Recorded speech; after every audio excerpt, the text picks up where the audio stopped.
আমাদের প্রত্যেকে সকালে ঘুম ভেঙে উঠেই থাকে জলখাবার বানাবার তারা। তার জন্যই আজ এনেছি একদম চটজলদি এবং খুব সহজ দুটো টিফিন রেসিপি। প্রভার রান্নাঘরে তোমাদের অনেক স্বাগত জানাই। তাহলে চলো শুরু করা যাক। এখানে গ্রিন মুগের ডাল এবং চাল আগের দিন রাতে ভিজিয়ে রেখেছিলাম।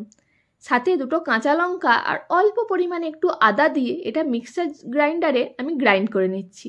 এটা একদম পাতলা করিনি, অল্প পরিমাণে একটু ঘনই আছে।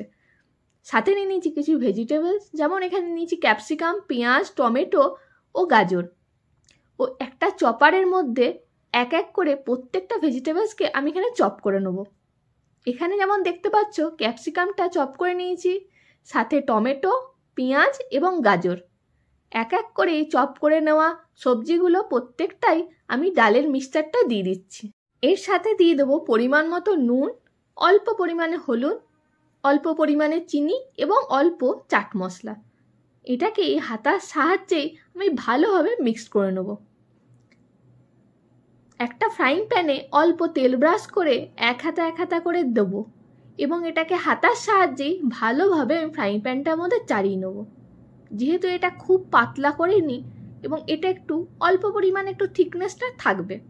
একটা পিঠ হওয়ার পর খুন্তি দিয়ে একটা পিঠ ছাড়িয়ে নিয়ে তবেই উল্টাবো। যখন সেই পিঠটা অল্প পরিমাণে হয়ে আসবে তখন এর মধ্যে পনির গ্রেট করে দিয়ে দেবো, যেটার জন্য এটার টেস্টটা আরও একটু বেড়ে যাবে। প্রত্যেকটাকে আমি একইভাবে এইভাবে করে নিয়েছি এবং এটাকে খাওয়ার জন্য কোনো রকম কিছু লাগে না, একটু সস বা আচার দিয়েই এটাকে খুব ভালো লাগে খেতে। অবশ্যই একবার ট্রাই করে দেখতে পারো এইভাবে। তাহলে চলো দ্বিতীয় নম্বর রেসিপিটায় যাওয়া যাক। এখন বানিয়ে নিচ্ছি ওটস এবং ডিম দিয়ে দারুণ একটা চিলা। একটা মিক্সার গ্রাইন্ডারে 3 চামচের মতো ওটস এখানে নিয়ে নিচ্ছি, যেটাকে আমি গুঁড়ো করে নেব। সাথে নিয়ে নেবো এখানে 1 চামচ বেসন, অল্প পরিমাণে নুন, অল্প গোলমরিচ, লঙ্কা গুঁড়ো। এটাকে একটু মিক্সড করে নেবো চামচটা দিয়ে। তার মধ্যে এখানে দিয়ে দেবো একটা ডিম ফাটিয়ে। ডিমটার সাথে অল্প একটু চামচে করে মিক্সড করে জল অ্যাড করব। জলটা কিন্তু এখানে একটু দেখে অ্যাড করব, যাতে এটা খুব গাঢ় বা খুব পাতলা না হয়ে যায়। এটাকে একটু মিডিয়াম রাখার চেষ্টা করব। এখানে এটা গোলা হয়ে গেছে। এবার একটা চপারের মধ্যে কিছুটা ভেজিটেবলস আমি চপ করে নেব।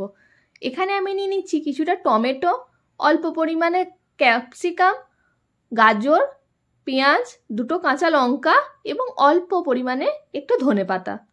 এটাকে ভালো করে আমি চপ করে নিয়েছি এবং একটা অন্য বাটিতে এটাকে আমি নিয়ে তার মধ্যে দিয়ে দিচ্ছি অল্প পরিমাণে নুন, গোলমরিচের গুঁড়ো এবং অল্প পরিমাণে লঙ্কা গুঁড়ো দিয়ে এটাকে মিক্সড করে রেখে দেবো। একটা ফ্রাইং প্যানে অল্প পরিমাণে তেল ব্রাশ করে 1 হাতার মতো দিয়ে দেবো। অল্পখানি হয়ে এলে ওপরে থেকে দিয়ে দেবো 1 চামচ করে ভেজিটেবল যে মিক্সচারটা করেছিলাম সেটা, এবং এটাকে একটু চেপে বসিয়ে দেবো, যাতে এটা উল্টে পাল্টে যখন ভাজবো তখন যেন ছেড়ে না যায়।